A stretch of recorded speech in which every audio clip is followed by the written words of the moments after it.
Acho que a distinção entre a engenharia e a economia não é tão grande. Eu acho que o economista, obviamente, ele pode estar preocupado com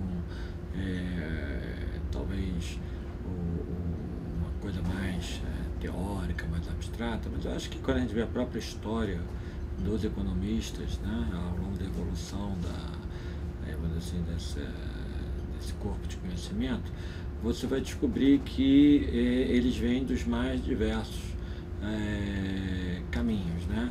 Há economistas que antes eram advogados, há economistas que antes eram matemáticos puros, né?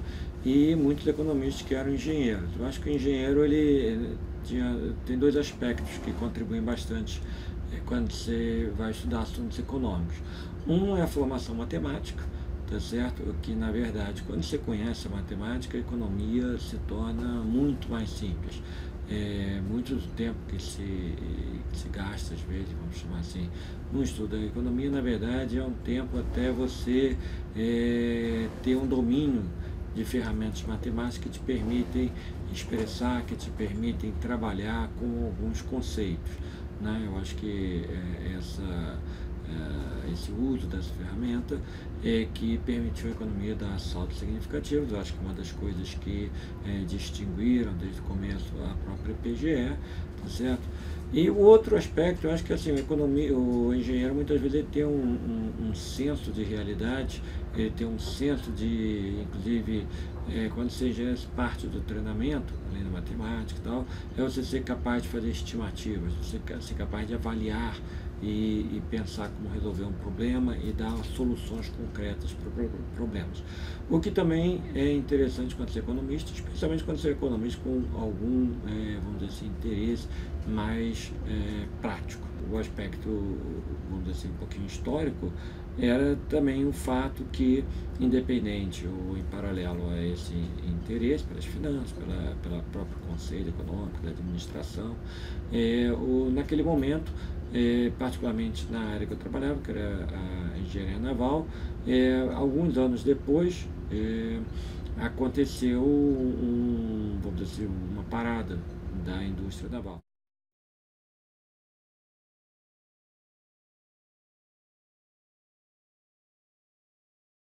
Na época que eu estudei aqui, eu trabalhava no setor, eu trabalhava na companhia de navegação ainda e eu fugia, depois do expediente aqui, eu fugia para ir trabalhar lá na companhia, que era no centro da cidade.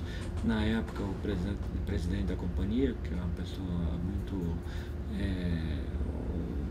pessoa muito boa e inteligente e dinâmica, ele considerou, assim, me ajudou, inclusive me deu uma espécie de uma bolsa para poder cursar aqui, eu trabalhando lá, eu podia até abrir mão da bolsa do CNPq e achava divertido mesmo, poder trabalhar lá, exatamente pelo fato de haver essa combinação vamos dizer assim, esse lado prático da economia se encontra nas profissões e você está envolvido com uma profissão, com os problemas aí da vida real. Eu vim para a IBGE estudar CALEC, né? Quem diria, né? Você acha que aqui é uma escola assim tão grande? Não, mas a graça está nisso, né? Assim, naquela época o Simmons ele tinha publicado aquele trabalho em cima, aquela análise em cima do livro do Morishima, que é um livro extremamente interessante, complicado, mas interessante, sobre o fundamento, vamos dizer, matemático, como é que você formalizaria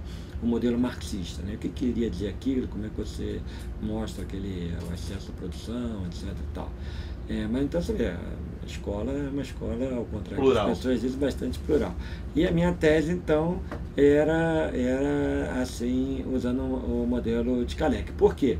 Porque, basicamente, o plano real, cruzado e outros planos aí, volta e meia aparece, aquela história que o importante é ser, como é que se diz, incentivar a demanda.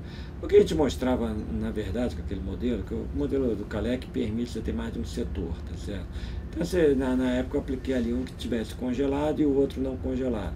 e eu já não me lembro mais dos detalhes, tem 25 anos literalmente, mas a gente mostrava que mesmo vamos dizer, nesse arcabouço altamente generoso, favorável, era difícil a história do plano cruzado dar certo sem ter um enorme vamos dizer assim, descompasso entre oferta e demanda.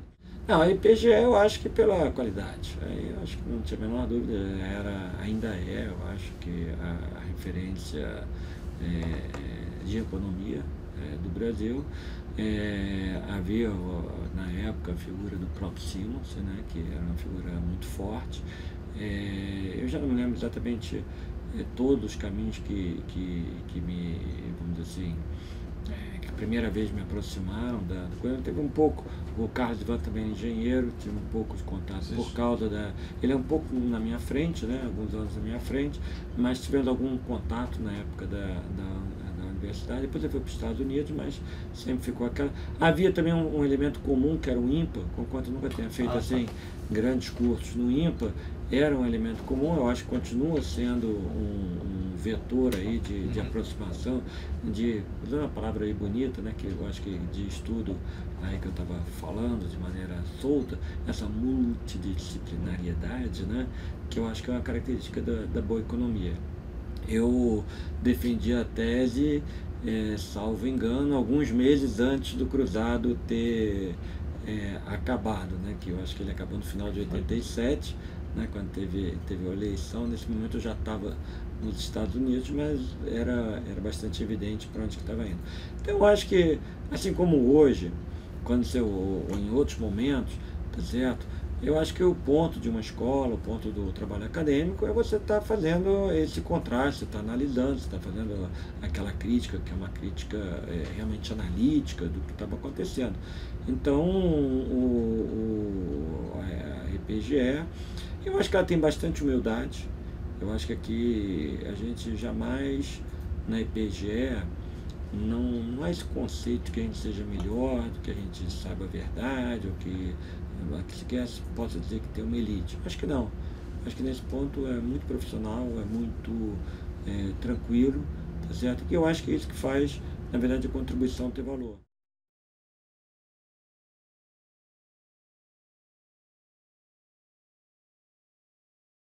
Mas aí surgiu a possibilidade de trabalhar no Fundo Monetário Internacional.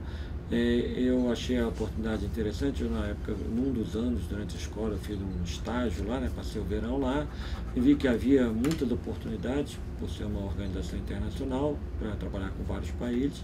E aí acabei decidindo, ao final do curso, que poderia ser interessante, seria um bom treinamento, inclusive, passar alguns anos no Fundo Monetário Internacional. Se mostrou de fato uma boa escola em muitos aspectos. Depois passei um ano, um pouquinho menos, lá no Banco Central Europeu. Exato.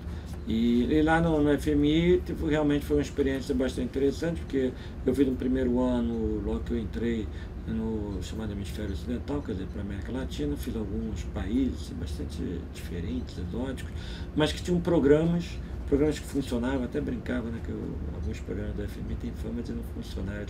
Se meu treinamento está sendo muito bom, porque eu só entro em programa que funciona, né? Em geral, a gente está lendo jornal, aquele programa que o ministro enrola, que não cumpre meta e tal.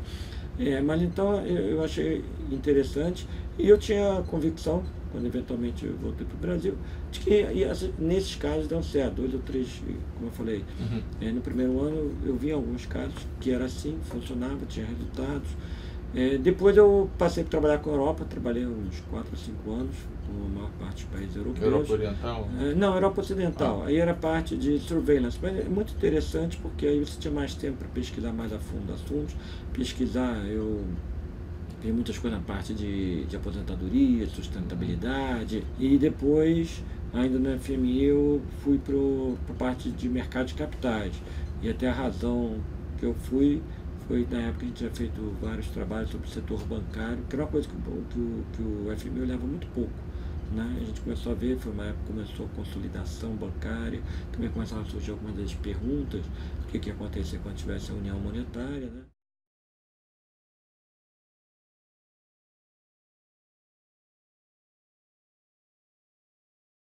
Eu acho que foi uma experiência assim, extremamente agradável, tá certo? Eu só lastimo que Em ambas as ocasiões que eu pude fazer, eu não tinha assim tanta disponibilidade de tempo, porque aí eu acho que é muito importante você ensinar, é uma experiência que envolve uma grande dedicação, né?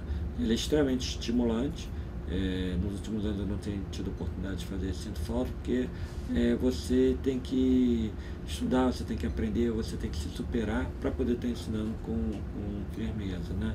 Então eu tive a ocasião, como eu disse, um curso básico, macro e tal. Eu acho que você está ali diante de uma turma de alunos com a intensidade que os alunos da EPGE têm, é a coisa mais gratificante que pode existir, tá certo? Depois, uma outra ocasião, eu dei uma espécie de seminário especial sobre política fiscal.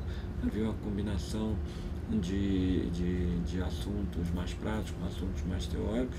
Aí era uma turma mais adiantada, e também foi extraordinário, super estimulante. Do meu pessoal lá daquela época que a gente se formou, vários estão como professores na graduação, né? O Afonso, que também fez Chicago comigo, né? O próprio Renato. E eu acho que ali você tem a oportunidade, junto com a escola de Direito, está criando uma nova cabeça, uma nova maneira de ver as coisas. Eu acho que a nível ainda da graduação, você está inserindo essa maneira de pensar, essas ferramentas, como é que se diz? E assim, é um passo a mais em termos de criação de ciência, criação de conhecimento no Brasil, é extremamente importante. E a sinálise é uma coisa, eu acho que também muito relevante. As turmas têm até crescido de tamanho, né? Na última vez se formaram quase 40, então é melhor ainda. O que significa também, assim, você está já cada vez conseguindo atrair gente que já vem mais preparada, que pode aproveitar mais, e também formando eu acho que hoje de graduados deve ter talvez 150 graduados, né? Quando fico imaginando, a primeira turma acho que tinha 14, 13, 11, assim, um número muito reduzido, poucos sobreviveram a todo o processo. Hoje você já vê uma coisa mais, vamos dizer assim, mais ampla. E eu acho isso, essa proposta é uma proposta de enormes consequências.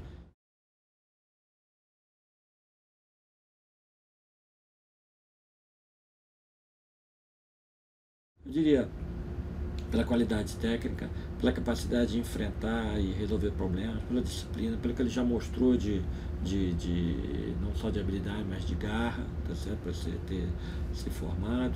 Então eu acho que certamente é um aluno que é muito reconhecido e desejado. Obviamente é um aluno que vai para vamos dizer, posições mais sofisticadas, tá certo? Mas eu acho que é um aluno que vale a pena ter perto. E também para quem acredita, por exemplo, em carreira, que você traz aquela pessoa capaz e tal, e ela vai aprendendo lá também os detalhes do on the job training, mas quem já tem essa capacidade aí desenvolve muito quando entra numa organização maior. A gente sabe que a IPGE tem track record de publicação extremamente positivo. A gente agora, até na minha nova posição, está aí participando, vai ter esse seminário aí dos avanços de macroeconomia. Então a IPGE também é capaz de trazer o que há de melhor. Nesse seminário vem 3 professores de Princeton, só em macroeconomia, outros professores na fronteira. Então, certamente, isso distingue a IPGE, sem perder, vamos dizer assim, a conexão com o mundo. Acho que, inclusive, tem professores da IPGE que um tem um asset, sabe fazer, dar aplicações, outros têm várias atividades que se traduzem também em bens, vamos dizer assim, sociais, muito tangíveis, além da pesquisa, que em si também é um bem social, muito importante. Eu acho que as evidências aí são claras no sentido da excelência da escola. Os professores que eu conheço, alguns, principalmente os novos recrutas, são pessoas que estariam e que, de certo modo, já estiveram nas melhores universidades americanas, francesas, e que optaram porque encontravam um ambiente, tá certo, para estar aqui na IPGE. O que é importante para a IPGE é ela garantir um tamanho mínimo, ela garantir vamos dizer assim, uma independência, inclusive financeira, tá certo, que permita a manutenção desse ambiente sólido, de confiança, que consiga continuar atraindo talentos. Também tem uma contribuição que não é negligível na eficiência geral do país, não só pela formação. Vou te dizer, da minha turma lá, você encontra pessoas no sistema financeiro, você encontra pessoas no governo, até no governo estadual, tá? Até fiscal de renda você encontra na Receita Federal, você encontra no setor privado em várias áreas, no Banco Central, tá certo? Então, são pessoas que estão fazendo contribuição extremamente importante. Muitos que estão até aqui no próprio IBRE, ajudando através de consultorias, tanto no setor privado quanto no setor público, em inúmeras áreas, tá certo? Frigorífico ao lançador de foguetes, por assim dizer, você tem contribuições da IPGE e da Fundação. Então, esta contribuição também da IPGE, via seus formandos, que depois continuam, ela é assim, extremamente valiosa, e eu acho que é um dos maiores legados da escola, além da contribuição puramente acadêmica. Eu acho que a IPGE é um lugar de um ambiente extremamente positivo, um ambiente que favorece esse desenvolvimento da pesquisa, da educação de modo geral. E eu tenho certeza que ela, agora comemorando 50 anos, os próximos 50 anos ainda vão ser mais notáveis do que os 50 anos dela.